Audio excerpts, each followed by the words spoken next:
आदाब, नमस्कार। मैं हूं अयाज अहमद खान और आप देख रहे हैं न्यूज़ एंड न्यूज़। पिछले 3 दिनों से लगातार बारिश गिर रही है, यहाँ पर तेज़ हवाएं भी चल रही हैं और हम चर्च गेट से बोरीवली तक लाइव कवरेज आपको दिखाएंगे कि मुंबई के रास्तों के क्या हालात हैं। और हमारे साथ न्यूज़ एंड न्यूज़ के साथ मौजूद है मुंबई पुलिस की आला अधिकारी दिलीप वरसावे साहब, जो हमारे साथ चर्च गेट से बोरीवली तक सर्वे कर रहे हैं किस तरह का यहाँ का माहौल है। दिलीप साहब, आपका बहुत बहुत स्वागत है न्यूज़ एंड न्यूज़ में। जी थैंक यू। अच्छा दिलीप साहब, ये बताइए कि किस तरह का अभी मुंबई पुलिस ये काम कर रही है कोरोना वायरस को लेकर। लॉकडाउन में बारिश में भी आप लोग काम कर रहे हैं। बारिश में तो मुंबई पुलिस, बारिश हो या जो भी मौसम हो, जितना भी ये रहेगा उसमें मुंबई पुलिस हर हमेशा ड्यूटी पे रहती है, 24 घंटा ड्यूटी पे रहती है।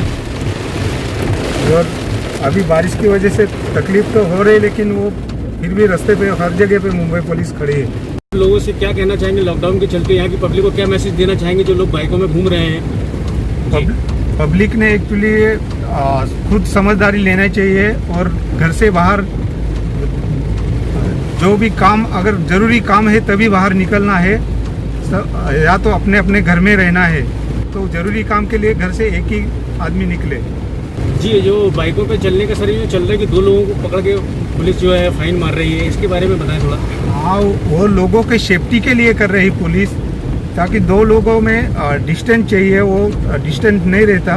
और अगर एक भी पॉजिटिव मिल गया तो उसकी वजह से फिर बीमारी बढ़ती जा रही है। मुंबई में ज़्यादा बीमारी बढ़ रही है, इसके वजह से वो कार्रवाई कर रहे हैं। जी, बहुत शुक्रिया। तो दोस्तों, ये थे हमारे साथ मुंबई पुलिस के आला अधिकारी दिलीप वरसावे साहब, जो हमारे साथ मुंबई के रास्तों का जायजा ले रहे हैं और आपको बता रहे हैं कि किस तरह के यहाँ के हालात हैं मुंबई के। और इन्होंने जो मैसेज दिया है कि जिस तरह से कोरोना वायरस तेज़ी से बढ़ रहा है मुंबई के अंदर, तो मेहरबानी करके अपने घरों से बाहर ना निकलें जब तक कोई ज़रूरी काम ना हो। बहुत ही ज़्यादा ज़रूरी काम है, उसके लिए पूरी सेफ्टी के साथ आप जाएं बाहर और फ़ौरन अपने घर पे आकर साबुन से हाथ मुंह धोएं और उस कपड़ों को जो है वो बाहर ही रख दें, फिर आप अपने अंदर जाएं। तो इसका रखें ख्याल। और दूसरी चीज़, बाइक पर 2 लोग बिल्कुल ना निकलें, क्योंकि मुंबई पुलिस एकदम सख्त कार्रवाई कर रही है, चाहे वो कोई भी हो, क्योंकि इससे कोरोना वायरस बढ़ने के ज़्यादा चांसेस बढ़ जाते हैं, क्योंकि डिस्टेंस मायने रखता है और 2 लोगों में डिस्टेंस बहुत कम होता है। अभी तक मुंबई पुलिस ने 70,000 से ऊपर बाइकें जब्त कर चुकी है जो लोग घूमते थे। तो प्लीज़ मेहरबानी करके घरों से बाहर ना निकलें, 2 लोग ना निकलें, गैदरिंग ना करें, सेफ रहें, खुश रहें, दूसरों को भी खुश रखें। तो देखिए दोस्तों, हम आपको छोड़े जा रहे हैं। पूरी मुंबई का नज़ारा देखिए हमारे न्यूज़ एंड न्यूज़ पर, एकदम लाइव चर्च गेट से बोरीवली तक। तो मुझे अयाज अहमद खान को दीजिए इजाज़त। देखते रहिए न्यूज़ एंड न्यूज़, देखिए सिर्फ हकीकत।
न्यूज।